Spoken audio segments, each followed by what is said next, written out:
홍역이란 무엇일까요? 홍역은 홍역 바이러스에 의해 발생하는 전염성이 매우 강한 질병입니다. 기침이나 재채기 같은 비말을 통해 공기 중으로 전파되기 때문에 한 명이 걸리면 주변 여러 명이 동시에 감염될 수 있을 정도로 전염력이 높습니다. 보통 감염 후 약 10일에서 12일 정도의 잠복기를 거친 뒤 본격적인 증상이 나타납니다. 그럼 홍역의 증상은 어떤지 순서대로 살펴보겠습니다. 먼저 초기에는 고열, 기침, 콧물, 결막염 같은 감기와 비슷한 증상이 나타납니다. 이후 입안에 코플릭 반점이라는 희고 작은 반점이 생기는데요. 이건 홍역에만 나타나는 특징적인 증상입니다. 그리고 며칠 후에는 얼굴에서 시작해 몸 전체로 퍼지는 붉은 발진이 생기고 이 시기에 고열도 계속됩니다. 문제는 이 홍역이 단순한 열병이 아니라는 점입니다. 영유아나 면역력이 약한 사람이 걸릴 경우 폐렴, 중이염, 설사 같은 합병증이 생기기도 하고 심하면 뇌염, 심지어 사망에 이를 수 있습니다.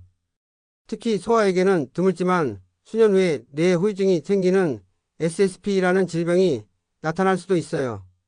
이렇게 무서운 질병이기 때문에 예방이 가장 중요합니다. 그렇다면 어떻게 예방할 수 있을까요? 가장 효과적인 방법은 바로 MMR 백신, 즉 홍역, 볼거리, 풍진을 한 번에 예방할 수 있는 예방접종입니다. 보통 생후 1215개월에 1차, 그리고 만 46세에 2차 접종을 받게 되는데요.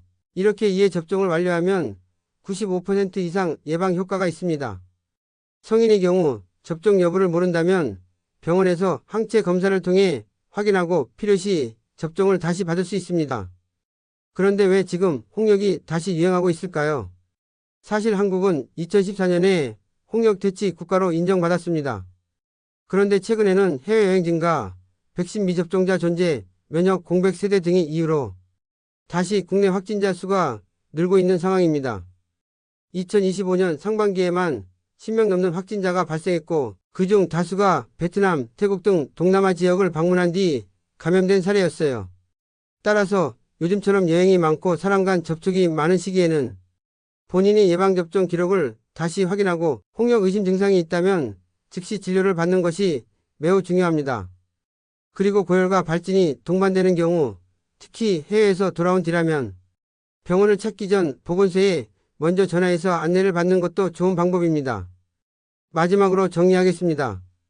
홍역은 지금도 존재하고 한번 걸리면 치료약 없이 회복에만 의존해야 하는 병입니다. 하지만 백신 2번만 맞으면 거의 완벽히 예방할 수 있는 병이기도 합니다.